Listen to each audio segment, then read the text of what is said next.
Bien voilà, le message à Johan Sfar est parti. Merci beaucoup Jérôme Goulon pour cette chronique. Tout de suite, c'est le coup de fourchette avec Mata Gabin que vous connaissez bien, vous me l'avez caché. Oui. C'est pas bon. C'est fin, c'est très fin, ça se mange sans fin. Je suis dilatée. Radio J. Radio J, le coup de fourchette. Bonjour Mata. Bonjour cher Cyrielle, bonjour Olivier Citruc, Bonjour. chers auditeurs de Radio J, bonjour à tous. Après un long mois loin de vous, je suis ravie de recommencer à croquer les invités d'un bon coup de fourchette verbale.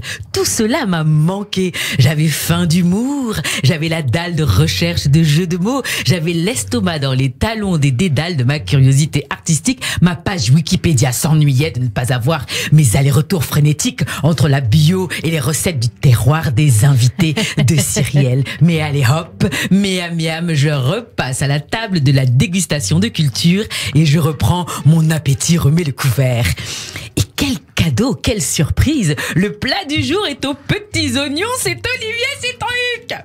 Olivier et moi, mais nous avons été réunis par les liens sacrés, sulés, piquants d'un gai mariage. Non, pas l'un des films de sa large filmographie, mais sur la scène, nous avons été époux scéniquement parlant entre les confinements.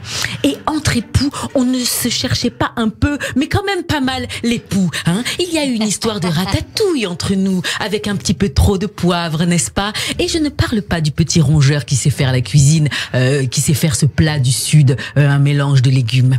Alors, nous sommes en quelque sorte proches, et c'est pourquoi aujourd'hui, je tutoie l'invité, Cyrielle. C'est la première fois que ça m'arrive.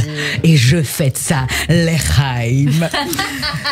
Et en parlant de mariage, moi, j'ai dit que je ne veux jamais me marier. Enfin, cela dit, personne ne m'a jamais demandé. Olivier Citruc le Niçois, tu seras ma secousse neuronale du jour, tu seras une traditionnelle et délicieuse galette, ma soca de Nice.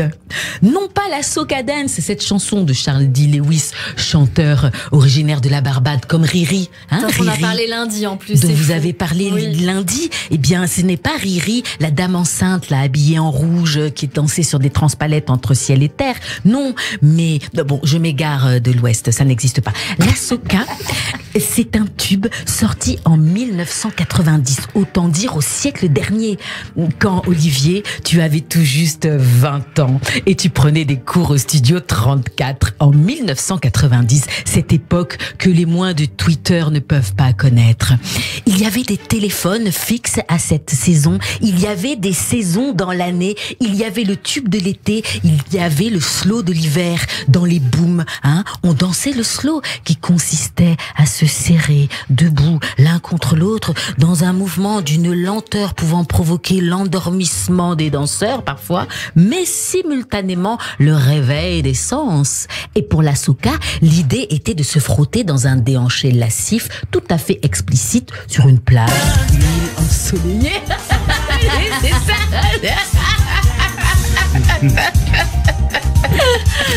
Et l'idée était de chiller, de se détendre pour provoquer aussi l'éveil des sens. Alors, la soca dance, c'est une danse du soleil, le slow, c'est une danse du sommeil.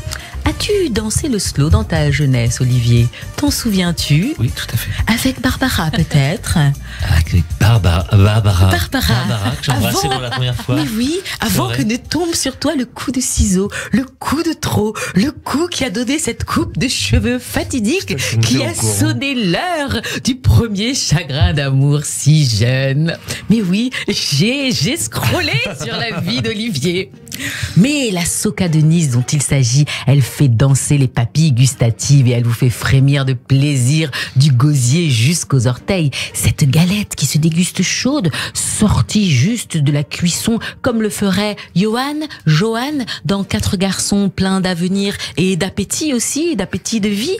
Cette galette de farine de pois chiche, et oui, Olivier, tu es chiche d'endosser des rôles de cinéma de haute voltige comme dans L'Appât, et puis tu prends ton envol et tu montes sur les planches des théâtres en volubile Che Guevara, ce révolutionnaire barbu amoureux de los seres humanos, contre des mots MAUX avec les mots MOT pour défendre tout le monde. Et ce monde dans lequel les enfants portent d'énormes cartables qui leur cassent le dos dès le matin, n'est-ce pas? Alors qu'on pourrait avoir des casiers comme les Américains. Un monde qui devrait changer, un monde où on pourrait travailler en classe seulement le matin et l'après-midi faire des activités ludiques et artistiques comme à Berlin et prendre le temps de faire ces choses qui ne sont pas utiles, certes, mais totalement nécessaires au bien-être de l'humain. Olivier Guevara, moi, je suis d'accord avec toi. Merci beaucoup, Mata Gabin. Et oui, mais oui. Je rappelle qu'on vous retrouve. Mais non, c'est très bien. On vous retrouve sur vos réseaux sociaux, sur scène également. Je le rappelle, 28 avril, 19 mai, 2 et 16 juin au Paris de l'Humour. C'est au 8 rue Pradier, Paris 19e qu'il faut venir vous voir. Merci beaucoup, Mata Gabin, pour cette chronique. Et on se retrouve désormais tous les mercredis sur Radio J pour